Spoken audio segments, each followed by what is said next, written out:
नमस्कार डीडब्ल्यू समाचार के सभी दर्शकों का स्वागत है एक बार फिर से हमारी स्पेशल एपिसोड हमारी खास मुलाकात में। आज हमारे साथ बातचीत करने के लिए हैं ब्राह्मण भूमिहार एकता मंच के संस्थापक सह अध्यक्ष आशुतोष कुमार जी। आज इन्होंने एक बड़ा घोषणा किया है, सबसे पहले इन्हीं से जानते हैं कि क्या घोषणा हुआ है। आशुतोष जी, आपका बहुत बहुत स्वागत है। बहुत बहुत धन्यवाद आपको और आपके तमाम दर्शकों को हमारे तरफ से नमस्कार और सनातन संस्कृति हिंदू नववर्ष के हार्दिक शुभकामना भी जी। तो जी, हमारा या जहानाबाद की जनता का एक सवाल होगा कि आखिर क्या वजह थी आपको कि जहानाबाद की राजनीति में या बिहार की राजनीति में तो आप सीख रही हैं, जहानाबाद की राजनीति में स्वतः एज ए कैंडिडेट आपको वापस आना पड़ा। सामाजिक जीवन में हमारे देश सेवा के पश्चात 8 साल 8.5 साल तक तो हमने भारतीय सेना में बतौर सैनिक देश की सेवा की, और उसके बाद जब से आए हम सामाजिक जीवन में तो हमने सैकड़ों बार ये कहा कि हम कभी चुनाव नहीं लड़ेंगे।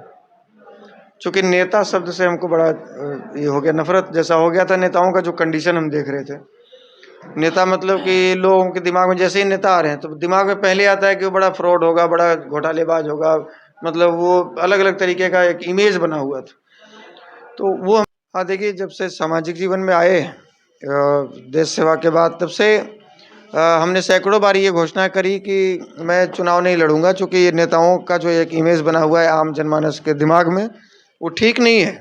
नेताओं के ऐसे कारनामे हैं, ऐसी हरकतें हैं कि वो ठीक नहीं है।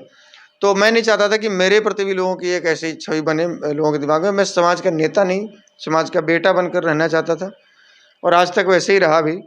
लेकिन विगत 2019 में जैसे मुजफ्फरपुर, जैसे वैशाली, जैसे पाटलिपुत्रा, जैसे मोतिहारी, जैसे महाराजगंज, बारी बारी से परंपरागत लोकसभा सीटें जो हमारी समाज की थी उसको काट दी गई। और इसलिए हुआ क्योंकि हम लोग एक पार्टी, एक नेता के प्रति अंधभक्ति में लग गए, और इसका कारण हुआ ये, इसका खामियाजा हम लोगों को भुगतना पड़ा कि हम अपनी 6 लोकसभा सीटें गंवा चुके हैं। और पिछली बार इन्होंने जहानाबाद में भी हाथ लगा दिया। जहानाबाद पिछली बार गए तो चलो कोई बात नहीं, इस बार हम लोग इंतजार में थे कि शायद एक बार गलती से चला गया हो इस बार, लेकिन इस बार फिर से उसको दोहराया गया। ठीक है, आप जाति आधार पर जाति जनगणना करा रहे हैं कि जातियों को गिनती कर करके हम लोग उनका अधिकार देंगे। तो भाई जहानाबाद में यादव और भूमिहार सबसे अधिक संख्या में है, ये फिर चंद्रवंशी को कहाँ से? और चंद्रवंशी से भी किसी जाति से हमको नफरत नहीं है। आप यहाँ के स्थानीय चंद्रवंशी को क्यों नहीं दिए?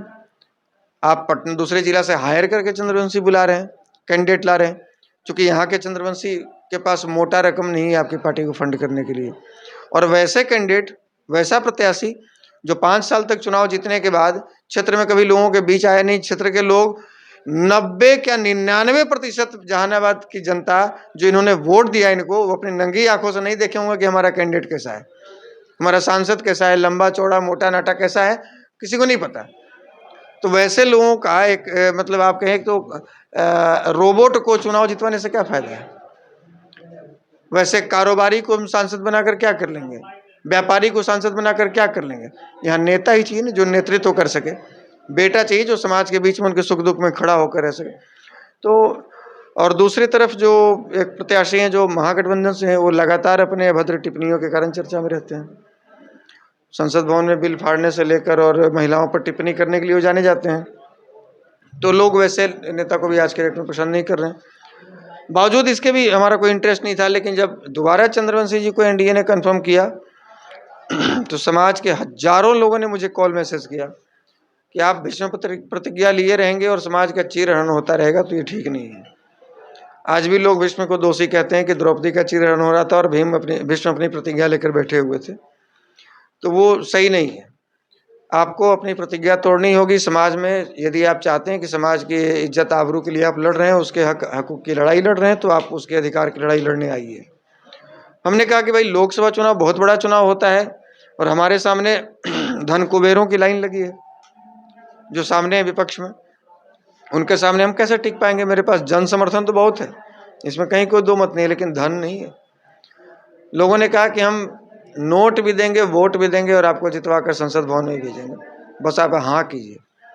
और वैसे गांव के गांव 50-100 की संख्या में, 200-200 की संख्या में लोग बैठकर स्पीकर ऑन करके और पूरे गांव एक साथ में समर्थन के लिए फ़ोन कर रहे हैं। तो मेरा मनोबल फिर बढ़ा और मुझे लगा कि नहीं, जब ये जीवन ही समर्पित कर चुके हैं समाज के नाम ही, और समाज के लोग ये बार बार आदेश कर रहे हैं तो हमें जाना चाहिए। तो आज हमने प्रेस कॉन्फ्रेंस करके इसकी घोषणा की है कि मैं चुनावी मैदान में आ रहा हूँ। जहानाबाद की जनता, जैसे कि आपने अभी कहा कि अलग अलग समय पे अलग अलग सांसद रहे हैं, इतिहास देखें तो अरुण कुमार भी रहे सांसद, उसके बाद गणेश प्रसाद सिंह थे, उसके बाद अभी सुरेंद्र यादव भी बीच में जब अटल जी की सरकार थी तब यहाँ सांसद रह चुके हैं। चंद्रवंशी की जी जो अभी वर्तमान में सांसद थे, उनका भी कार्यकाल कुल देख चुका है। तो जहानाबाद की जनता आपसे इन सब से क्या भिन्न एक्सपेक्ट कर सकती है, क्या समझ सकती है कि आप यहाँ जहानाबाद में क्या बदलाव करेंगे जो आम जनमानस की मजबूरियाँ हैं, जो दिक्कतें हैं रोज़मर्रा की, चाहे वो रोड की हो, सड़क की हो, आप राजा बाजार की पुल के नीचे की स्थिति को देख रहे हैं, सफाई की व्यवस्था को देख रहे हैं, ये तो निजी जिससे आम लोग जुड़ता है, आम लोग कनेक्ट करता है। तो इसके साथ साथ आपका स्पेशल विजन जहानाबाद को लेकर के क्या है? देखिए, बाकी लोग जो दल में होते हैं ना, वो दल के दलदल में फंसे होते हैं। वो चाहकर भी अपनी मर्जी से हर मुद्दों पर मुखर होकर बोल नहीं पाएंगे कि अन्याय के खिलाफ कभी कभी नहीं बोलना पड़ेगा। उनकी पार्टी यदि अन्याय कर रही है, जिस पार्टी ने टिकट दिया उसके खिलाफ कैसे बोलेंगे? तो हमारी पार्टी का इस सिद्धांत है कि अन्याय के खिलाफ बोलेंगे और जहां अन्याय होगा डटकर मुकाबला करेंगे। दूसरी बात है कि बाकी जितने भी नाम आप लिए, सबकी पहचान किसी न किसी दल के नेता के रूप में हुई है, किसी दल का झंडा ढोने वाले के रूप में हुई है, किसी दल को मजबूत करने वाले के रूप में हुई है। और उनकी उपज ही उनकी राजनीति में वो, मतलब उनके एक तरह से वो शब्द इस्तेमाल नहीं, लेकिन राजनीति में अपना पहला कदम पैदा ही हुए किसी दल के साथ जुड़कर। लेकिन आशुतोष कुमार की पहचान अन्याय के खिलाफ बोलने वालों के रूप में बिहार में है। आशुतोष कुमार की पहचान कोई ऐसा चीज जहां सरकार के खिलाफ, जैसे अभी आपने देखा होगा 4500 स्वास्थ्य विभाग में भर्तियां निकली अभी 5 दिन पहले की बात है। अदर रैंक के लिए, अदर यूआर के लिए आप कह सकते हैं, जनरल कैटेगरी के लिए आप कह सकते हैं, एक भी सीट नहीं था, 0 था। तो क्या इस लोकतांत्रिक व्यवस्था में, इस भारत में जनरल कैटेगरी के लोग नहीं रह रहे हैं? आप ओबीसी ईबीसी सबको दीजिए, कोई दिक्कत नहीं, हमें किसी से जो नहीं, लेकिन हमारा हक कहाँ है भैया? ये तो पूछने का अधिकार है। नहीं पूछना तो इसका मतलब कि हम नामर्द हैं, हमें मर्द कहलाने का अधिकार नहीं है। और इसी प्रकार से हमने देखा कि बहुत सारे सदन में, विधानसभा में, लोकसभा में मंत्री और विधायक और सांसद भरे पड़े हैं। बहुत सारे लोग लाइन लगे पड़े हैं कि हम तो अभी अगला सांसद हम ही हैं 2024 के, और अगला विधायक 2025 के हम ही हैं। लेकिन किसी में इतनी औकात नहीं हुई कि वो कह सके कि यह अन्याय क्यों भाई। आज 4500 बहाली में आप एक भी सीट नहीं दे रहे हैं, तो कल 45,000 होगा, फिर नहीं देंगे तो हम क्या कर लेंगे? हमने ट्विटर पर 3 दिन तक लगातार इंडिया में नंबर 1 पर ट्रेंड करवाया, स्वर्ण विरोधी बीजेपी, स्वर्ण विरोधी बिहार सरकार। और अगले दिन लाइव आकर, ट्विटर पर लाइव आया, हजारों लोग उसमें जुड़े हुए थे। हमने सबको अपील किया कि आप सम्राट चौधरी जो यहाँ डिप्टी सीएम है और स्वास्थ्य मंत्री हैं, जिन्होंने वैकेंसी निकाला है, आप उनको मेंशन कीजिए। और लोगों ने, हजारों लोगों ने मेंशन किया और उनको बिल्कुल स्पष्ट शब्दों में कहा कि पूरे बिहार में कल एनडीए सरकार का पुतला दहन करवाएंगे, और जब तक हमारे शरीर में ताकत रहेगी तब तक आपका विरोध करेंगे। हम किसी की हकमारी नहीं चाहते हैं, लेकिन मेरी हकमारी हो हम ये भी बर्दाश्त नहीं कर सकते। तो इसका परिणाम हुआ कि हमारे लाइव आकर ये सारा कुछ अल्टीमेटम देने के, हम तो बैनर, पोस्टर, पुतला उतला सब कुछ तैयार कर लेते, पूरे बिहार में पूरी टीम तैयार थी। और उसी दिन शाम में 5 बजे लाइव आए और शाम को 7:30 बजे नोटिफिकेशन जारी होता है कि बहाली रद्द कर दिया गया। तो चलिए, हम उम्मीद करते हैं कि अगली बार आप जो गलती की है दोबारा दोहराएंगे नहीं। तो आवाज़ देखिए, यदि आपके साथ अन्याय हो रहा है कहीं भी, किसी भी फील्ड में, तो अन्याय मत सही है। हाँ, हम किसी की हकमारी नहीं, किसी को मुफ्त की रोटी मिले हम क्यों छीनने जाएंगे भाई? कुछ लोग कहता है रिजर्वेशन का विरोध नहीं, क्यों नहीं करते? हम क्यों करेंगे भाई, क्यों करेंगे?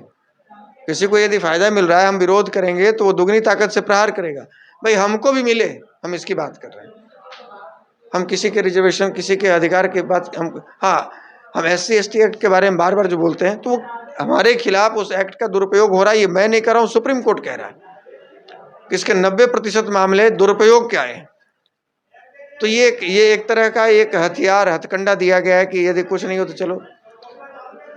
इस तरह का भी एक हथदा थाना का एक मामला है कि एक महिला है, उसी एक्ट का दुरुपयोग करने वाले कैटेगरी से आती हैं। और उसने अब तक के अपने लाइफ में 180 लोगों पर SC/ST एक्ट किया है। जब वो थाने में घुसती है तो थाना प्रभारी कुर्सी छोड़कर भागने लगता है कि ऐसा नहीं कि हमारे ऊपर कर दे, क्योंकि उसका रिकॉर्ड है 4 थाना प्रभारी को अब तक सस्पेंड करवा चुकी है। तो आप समझिए किस स्तर का इसका दुरुपयोग हो रहा है, और फिर भी चुप रहे। वोट बैंक चला जाएगा, भाड़ में जाए वोट बैंक, भाड़ में जाए ऐसा वोट बैंक। और जो उस वर्ग में जो शिक्षित हैं, जो पढ़े लिखे हैं, वो इस बात को नहीं समझते हैं क्या ये गलत हो रहा है? ये भी समझते हैं। तो अन्याय जहां होगा वहां मुखर होकर बोलेंगे, हम वहां पर वोट की परवाह नहीं करेंगे। जैसे कि जहानाबाद में ज़्यादातर जैसे कास्ट पे अगर आते हैं, क्योंकि पूरे बिहार कास्ट सेंसस पे चल रहा है, कास्ट सेंसस को आगे बढ़ाया है पूर्व बिहार सरकार जब नीतीश कुमार और तेजस्वी यादव साथ में थे। तो यहाँ पे 2 सवाल बनता है। एक तो ये है कि क्या कास्ट बेसिस जहानाबाद में, जहाँ पे एक प्रतिनिधि जो प्रत्याशी हैं वो NDA के सीट से, NDA के सिंबल के साथ आ रहे हैं, जहाँ की जदयू कोटे में वो आ रहे हैं, दूसरा जो महागठबंधन के सिंबल से आ रहे हैं, क्या ऐसे में जहाँ जहानाबाद भूमिहार और यादव बहुल क्षेत्र माना जाता है, जहाँ पे करीब करीब लगभग दोनों का जो जनसंख्या सेम है, वोटिंग परसेंटेज सेम है, क्या ऐसे में ये नहीं होगा कि वोट का डिवीज़न हो जाएगा और इसका सीधे सीधे फायदा? क्योंकि आप तो NDA, एक तरह से NDA और राजद की पिछली बार की लड़ाई अगर देखें तो 1751 वोट से चंद्रवंशी जी जो हमारे अभी सांसद हैं, उन्होंने प्रथम प्रत्याशी को हराया था। तो क्या ऐसे में ये एक मुद्दा नहीं हो सकता है कि कहीं ना कहीं इनडायरेक्टली ये फायदा आपके यहाँ आने से राजद को होगा? देखिए, सबसे पहली बात है कि जब ये दोनों जातियों का वोट लगभग बराबर है, जो यहाँ पर बहुसंख्यक हैं, तो फिर ये वोट का मार्जिन इतना कम क्यों? इसका मतलब है कि NDA को कौन वोट देता है? हमारे अलावा देता कौन? बहुत कम संख्या में लोग दूसरे देते हैं, या फिर उनका वोट अलग अलग पार्टियों में बढ़ता है। तो सबसे पहली बात है कि किसी को फायदा, किसी को नुकसान करने या किसी को हराने, किसी को जिताने के लिए तो यहाँ आएगी। हम यहाँ लड़ने के लिए और जीतने के लिए आए। और दूसरी बात है कि यदि किसी को फायदा, किसी को नुकसान होता है तो हम उसकी परवाह क्यों करें, जब पार्टियां हमारी परवाह नहीं कर रही है कि हमको लगातार नुकसान हो रहा है, बारी बारी से हमारी सीटें छीन ली जा रही हैं, और हम केवल ये देखते रहे कि अगले को फायदा, अगले को नुकसान हो रहा है। तो अब किसी भी सूरत में जहानाबाद को मुजफ्फरपुर, वैशाली, मोतिहारी नहीं बनेगा। अब किसी को फायदा, किसी को नुकसान, हमको कोई मतलब नहीं है। जो हमारी बात करेगा वो हमारी बात करेगा।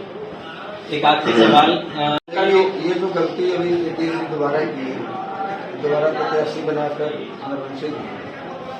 ये मौका ही नहीं आता। पिछली बार गलती है, पिछली बार जब चंद्रवंशी जी को उम्मीदवार बनाया गया तो कई लोग आज जो सामने बैठे हुए सभा में इसमें सुने प्रत्यक्ष, तो उस समय हमारे साथ में थे, और हम लोगों ने 70-80 गाँव का दौरा किया। लोगों में विश्वास जगाया कि नहीं भाई, आप में ताकत है, ये सीट आपका है, दूसरे पास कैसे चला जाए? ये सीट दूसरे कोटे में नहीं जाना चाहिए। किसी भी सूरत में अपना वोट अपने पास रखते हैं, वो भी आप दूसरे को जाएंगे, जरूर से हेलीकॉप्टर से कहने के साथ। उस समय भी हमने बात की थी, राहुल जी से बात की थी, अपनी से बात की थी, और उनकी उस समय 3 महीने से नवादा तैयारी कर रहे थे, और यहाँ तक कि सारा गाड़ी घोड़ा बैंड बाजा सब कुछ बुक हो गया था। लोगों ने का डेट भी फाइनल हो गया था नवादा से। सब लोगों से हमने बात की।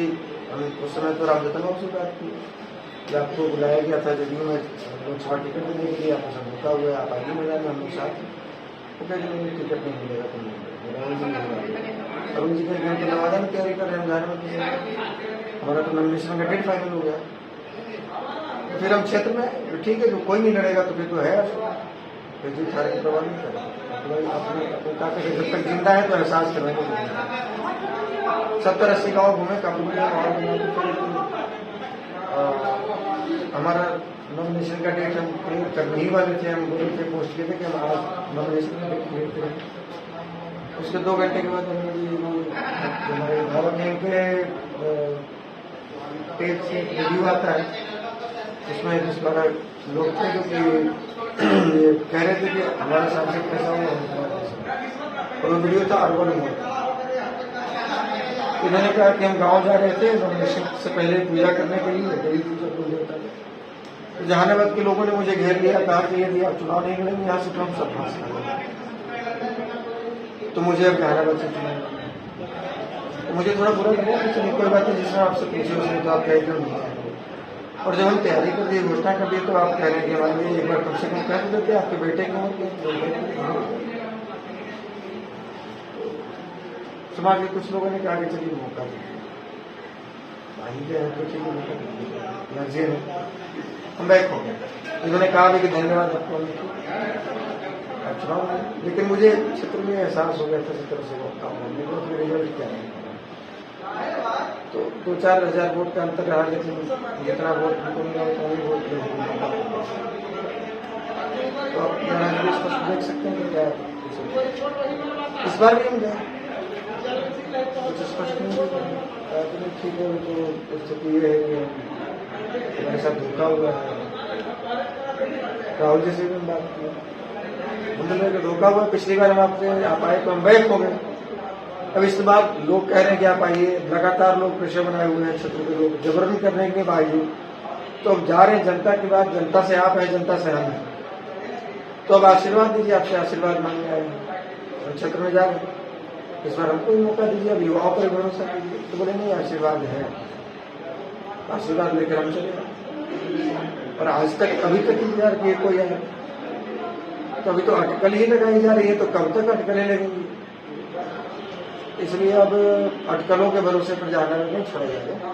और अब किसी भी सूरत में अब कोई आए कोई जाए, अब हम बैक नहीं होंगे। अब हम चुनाव लड़ेंगे, घर घर जाएंगे।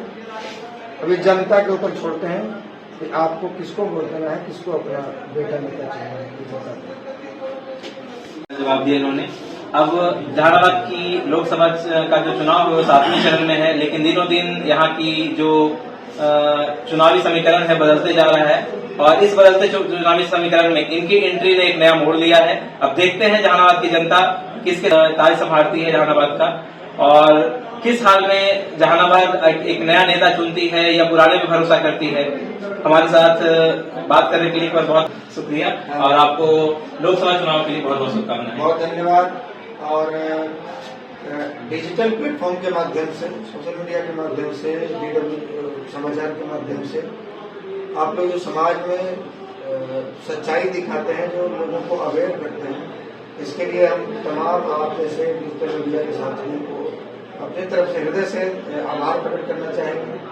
हम किसी भी चैनल का नाम तो नहीं लेना चाहेंगे, लेकिन जो आज बड़े प्लेटफॉर्म के लोग पहचाने जाते हैं वो सब दिख चुके हैं। और ये सच्चाई पूछे तो मुझे टीवी देखे हुए 3 साल हो गए, मैंने कभी न्यूज नहीं देखी, और आप जैसे लोग भी देखते हैं। और ये उम्मीद करते हैं कि एक आम जनता की समस्या और सच्चाई जो है, जो धरातल की सच्चाई है, वो लोगों तक पहुंचाने का ऐसे ही आपका निरंतर प्रयास जारी रहेगा। और इसके लिए बहुत शुभकामनाएं।